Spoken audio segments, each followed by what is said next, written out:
Welcome back, welcome back. So I was gonna do a Joker version of that Harley Quinn thing, and I end up running into something else because I was going somewhere with that, and this shit completely blew my mind. So we're just jumping right into this. Fair use. Let's go. Holy shit, I never knew this.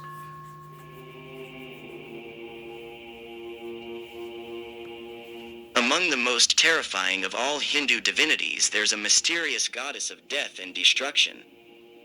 She goes by the name of Kali, a divinity that no one would ever like to have for enemy, as she is not a figure that you could easily classify as very kind-hearted nor very compassionate. Wherever the goddess is believed to have appeared, death and destruction were most likely sure to have followed.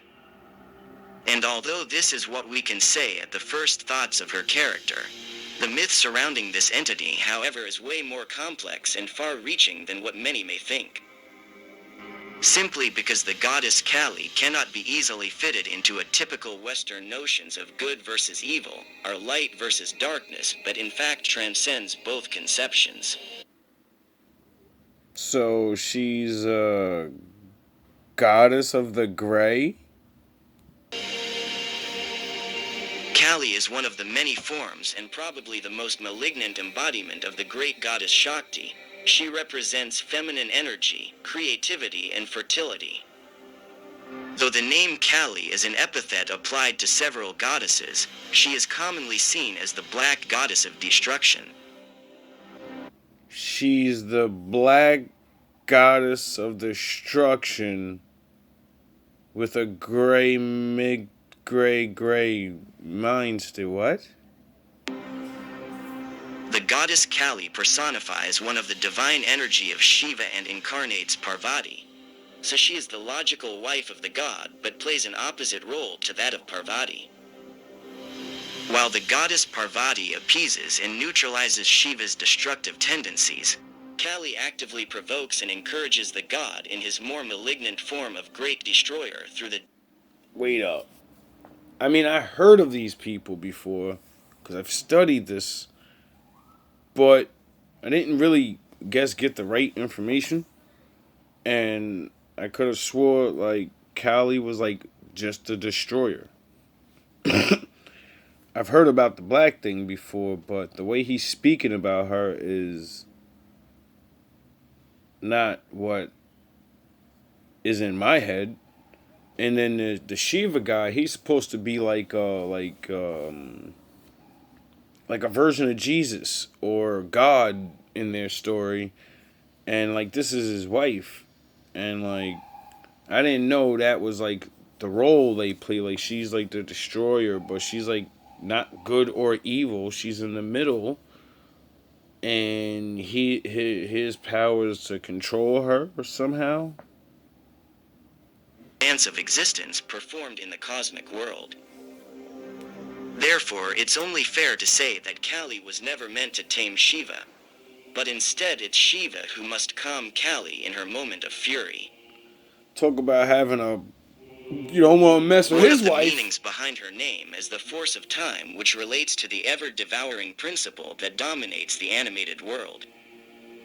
In this aspect, she is considered to stand outside of the constraints of space and time, and have no permanent qualities in this regard. She has existed before the universe, was created and will continue to live even after the universe ceased to exist. They got there's a word for that. Some guy keeps screaming it. Hey, hey, hey, hey, hey, hey, hey. Thus, the limitations of the physical world, such as light, darkness, good and evil, do not... So the opposite, what you figured out in the other video, you turn hey around, it's ya. So ya is fucking Kali. Yo, what the fuck, apply to the nigga? goddess Kali. Thank you, Most High. You got that. Kali is Got also that. related to the Vedic name for one of the tongues that belong to the sacrificial fire. So she might be said to be the embodiment of the Hindu belief which says that the world exists only by the way of sacrifice. Wow. What is actually essential for this belief is the idea that the consumption of life is the source of prosperity. What? In some accounts, she is associated with sexuality and violence, but since she is irresistibly attractive to both mortals and gods, Kali can also represent, especially in later traditions, the love and benevolence of a mother goddess. Despite Kali's origins in battle, she is believed to have evolved into a whole symbol of Mother Nature. In this particular form of goodness, she is Mother Nature, Father Time. Oh, they're fucking slick. referred to as Kali Ma or Mother Kali, a divine figure revered and highly worshipped in Hindu tantric traditions. Now regarded as the protector of families, if her loved ones, especially children, were harmed in any way, she won't have mercy for those who laid their hands on them. Yeah, I like her.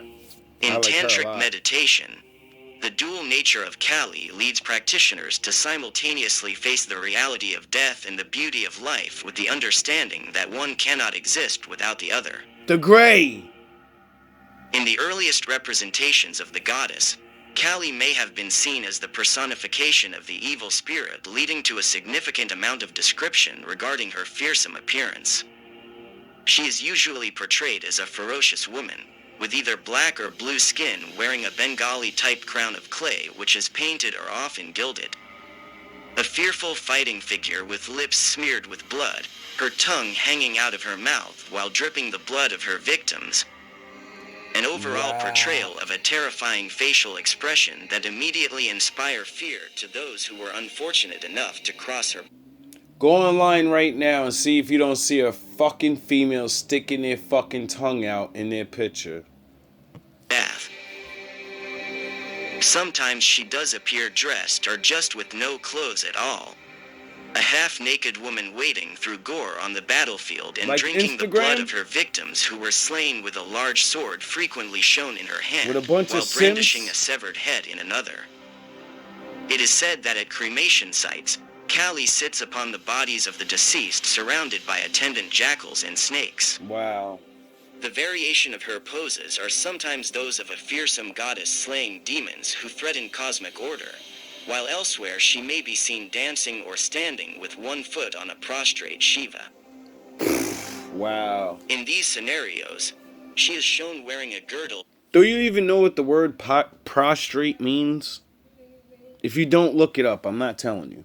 of severed human arms and a necklace made of decapitated heads around her neck, both bearing the significance of her rage but also the tantric metaphors for creative power in the detachment from the bonds of karma and accumulated deeds. However, in the 17th century, Kali received a makeover from tantric Bengali poets in northwest India. Of course. No more the terrifying red-eyed crone, she began to be painted as a voluptuous, motherly... There was some other guy that runs around with flaming red eyes. This yeah, brown skin, brown, burned in the furnace and stuff, and damn, that's crazy. That's crazy. and beautiful figure with a gentle smile, embellished with attractive jewelries and a pleasing blue complexion. And just like many Hindu deities, she is a multiple-armed figure which number varies and are symbolic. When shown with just 4 arms, she is known as Dakshina Kali, the benevolent mother who protects her devotees and beloved children. I don't know about yous, but I've seen that crazed look in a woman's eyes. Where their eyes get real wide. Like, you ever been in a bad relationship for a long time, and you're just doing petty shit, and she got that look, and you're like, alright, I gotta calm down. She about to do something. I don't know what she gonna do, but she gonna do. Yeah, she about to go Kali on your ass. That's what she about to do. Children from misfortunes. One version of the origin of this term comes from the story of the god Yama who lives in the south, which is the lateral translation of Dakshin in English. Dark skin? When Yama heard Kali's name, The awareness of her reputation caused him to flee in terror, and so those who worship Kali are said to be able to overcome death-like situations. Wow. Kali is shown as Mahakali when depicted with 10 heads, 10 arms, and 10 lower limbs. Each hand carry a various implement representing the power of one Hindu divinity, which are often the identifying weapon of a given god. These two distinctive forms symbolize the complete cycle of life, both creation and destruction, along with everything that exists in between. And while the goddess continues to brandish decapitated heads and weapons, her right hands generally represent her creative side, among which two of them now make soothing and positive gestures, which are the mudras of both fearlessness and blessing. Her left hands usually hold either a sword covered in blood, or a freshly decapitated head and a bowl that catches its blood, which altogether portray her destructive nature. However, even these items are symbols of a greater purpose. It's crazy. When Moses came down with the tablets, they had a golden bowl. And their God didn't like that neither. That's real funny. The sword is said to represent knowledge, and by using it, she cuts away ignorance and opens the gates of freedom. Oh, I like the her. head portrays the human ego that must be cut off in order to be released from the cycle of death and rebirth, in the intent to achieve the moksha. Yeah, I like that. Somebody else is coming back with a sword out of their mouth. There are several different versions that tell how Kali came into existence. It's likely that her origins are assumed just like those of most divine figures, with tribal folklore deeply rooted in the history of humankind. The name Kali first appears in the Atharva Veda, a collection of hymns and mantras published between 1200 and 1000 BCE, in which she is not seen as a goddess but rather as a fierce black tongue, one of 7 belonging to Agni, the god of fire. It would take another 400 years before Kali came to be described as an individual in her own right. When she appears around 600 CE as a battlefield goddess personifying the wrath of Durga. Her appearance at this time is dreadful. A skeletal and frightening black crone wearing animal skins and carrying a skull-top staff associated with tribal shamans, while other scripture of the period associate her beginnings with Shiva. The Linga Purana describes how Parvati was asked to defeat the troublesome demon Daruka, who was terrorizing both mortals and gods but could only be killed by the hands of a female. It's believed that Parvati merged with Shiva in order to retrieve the poison he had swallowed years before. By combining with the poison still held in Shiva's throat, Parvati was turned into the goddess of destruction. When she reappeared in her new form, she quickly eliminated Daruka but paid a huge price. Her bloodlust became uncontrollable and it was impossible for anyone to stop Kali's attacks, which extended to any wrongdoers. Both gods and mortals were at loss of what to expect from the goddess. But fortunately enough, the mighty Shiva intervened and stopped Kali's destructive rampage by lying down in her path. When Kali realized over whom she was standing upon barefoot, she felt ashamed and finally calmed down. With the right foot on his chest, Kali recognized the blissful smile of her true love who was able to pacify her. You fucking We previously peasants. evoked some of Kali's epithets, so it would be noteworthy saying that Dakshina Kali is often represented with the goddess standing upon Shiva, usually with her right foot forward to symbolize Dakshina Marga or the right-handed path, and any donation for a cause given with the right hand as the right way of doing things that devotees learn from the goddess. In a different version, it was when Shiva addressed Parvati as the Black One, she was greatly offended and shed her dark skin to lose her dark complexion, ultimately generating Kali as a separate entity. From this peculiar event arose one of her many names, Kaushika, which means the sheath, while Parvati is left as Gauri the Fair or the Golden One. This This story emphasizes Kali's blackness, which is symbolic of eternal darkness associated with destruction. What In the her earliest fuck? accounts, Kali was frequently associated with violent endeavors on the battlefields of the gods. Bro, this is crazy. In one legendary battle with the demon Rakta Bija, she was manifested by Durga, whose anger caused her face to turn dark, resulting in Kali bursting out of her forehead to deal with the situation that has gotten badly out of hand. There's a picture of her Raktabija riding was on like top most of a demons. fucking He has been lion. causing so much trouble for both people and gods that the worst thing about him was his ability to produce even more demons. Whenever a drop of blood spilled by the wounded Raktabija hit the ground, it would become a deadly fighting clone. Wow. So every time the demon was attacked, the only outcome was more demons to deal with. That the black goddess Kali turned the battle around by killing and eating all the demons she came across, stringing their heads on a chain which she wore around her neck. Raktabija himself was defeated after Kali cut off his head and drank all of his blood so that none of it fall on the ground in the process, preventing any more demons from entering the world. In this myth, Kali reflects the wrath of the goddess Durga like previously mentioned. She is brought into play when decisive action are required, when dark deeds must be confronted with dark deeds.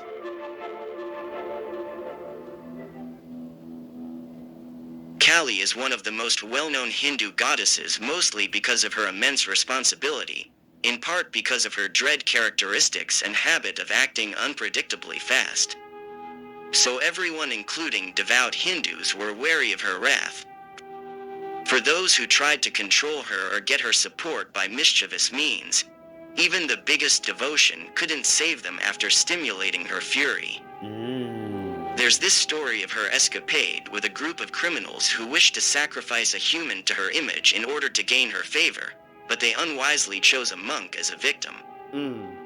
The group dragged him to the nearest temple where they prepared to make the sacrifice right in front of the altar, but due to the sanctity of the monk, her statue was scorched in his presence and suddenly came to life. Don't fuck with the In chosen. her rage, she decapitated the whole group and drained their blood while the young monk found a way to escape. This story demonstrates Kali's refusal to be controlled by those who think they easily understand her triumph over the attributes of ignorance and evil, as well as the absolute impartiality of her nature. We often come across images of Kali standing on an apparently dead Shiva, who nevertheless has an erected phallus. This combination of Shiva's virility and the destructive nature of Kali, plus the fact that the goddess carries a bowl overflowing with the abundance of life, would seem to suggest the necessity of death for fertility and the constant creation of life. It may be said that Kali's fury also represent the spiritual necessity. I ain't beef for that. Dog. Yeah, I don't know about y'all, but you ever have a chick be on top and she put you down? You ain't dead, but you ain't moving. Of killing weaknesses of the spirit without mercy in order to discover the true self. The goddess is traditionally worshipped throughout India during the yearly festival of Kali Puja, but she is particularly popular in southern India, where she is often worshipped as a distinct goddess associated with plague, and also revered as the central figure of the Shaktism cult in Bengal. The fuck? Kali's worship was not always so benign. From the 14th to the 19th century, a cult group called the Thuggee was operating at will in India. The Thuggee, eh?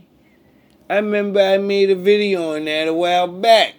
Try to tell these black niggas, listen, dog, ain't nothing new under the sun. You're fucking losers. An organized sect of professional robbers and murderers whose membership was passed down from father to son. Oh, really? It sounds familiar. There were cases in which they recruited outsiders, Oh, really? especially criminals, only if they were found worthy or could just end up dead if otherwise. Oh, really?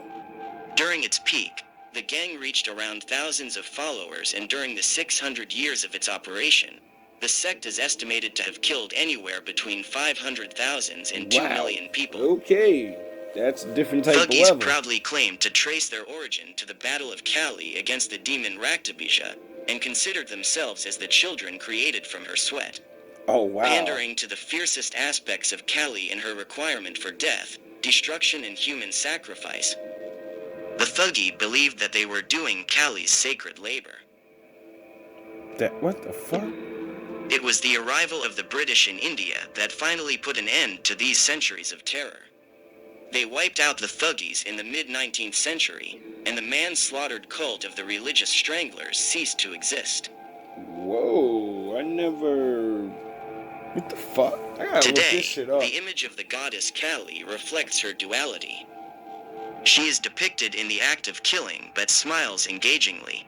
Her disheveled hair hints an unrestrained bloodlust and alternatively the metaphysical mystery of death that encircles life. Her protruding red tongue accounts for both modesty and her thirst for blood. Her voluptuous breasts for both sexual lust and nurturance. While the three eyes of the goddess represent omniscience, she's able to observe all modes of time including the past, the present and the future. And finally her nakedness simultaneously portrays carnality and the purity of nature, representing her power to strip away illusions while her hands are raised in blessing. Although Kali is often seen as a terrifying figure in Western culture, there are more benign and positive aspects of the goddess. That's what I thought. The conflict of her personality follows the widely held notion that out of destruction comes the possibility of rebirth. I hope y'all learned something, cause I gotta like watch that over and look things up, cause I thought Callie was like just what it said, the destruction god, bad man killer. That's where I was going with it. I was gonna go like, look, this is the spirit of the Harley Quinn, and this is where they get it from. But nah, that ain't Harley Quinn. Harley Quinn was just a killer that was brainwashed. They said that she was not good, but not evil, and it says she was taking out demons. She didn't say she was taking out good guys. Like she's taking out motherfuckers that was trying to take out motherfuckers. Like, so that's like a lot different from what I learned a couple years ago. Like, that's why I'm glad I like to relearn things off of new videos or new books, because you never know what information may be updated, or you may hear something one way and then forget about it because you don't fuck with that shit no more. So you're like, I don't even remember most of it. I just remember the whatever it's vague. Like when I used to study Hinduism, I guess, was early stages because I like the whole meditation thing and all of that type of stuff. But like, I don't know. All love, all praise to the Most High.